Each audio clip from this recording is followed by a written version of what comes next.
Viongozi wa mataifa mbalimbali duniani wamekutana Alhamisi ya leo Novemba 6, 2025 huko Belém, Brazil katika juhudi za kuendelea kutoa kipaumbele kwa janga la athari za mabadiliko ya tabia nchi. Mkutano huo umefanyika siku chache kabla ya mkutano wa kilele cha Umoja wa Mataifa wa mabadiliko ya tabia nchi COP30 utakaoanza wiki ijayo. Miongoni mwa viongozi watakaoshuhudia ni Waziri Mkuu wa Uingereza Keir Starmer na Rais wa Ufaransa Emmanuel Macron. Na katika mkutano huo karibu kila taifa litashiriki japo Marekani haitakuwa na mwakilishi yoyote.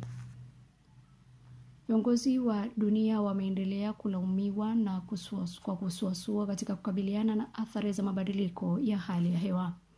Mapema Jumatano, wanaharakati wa mashirika kadhaa walifanya maandamano katika mji wa Belém kuna kufanyika mkutano huo wakishinikiza hatua zaidi ili kukabiliana na hilo.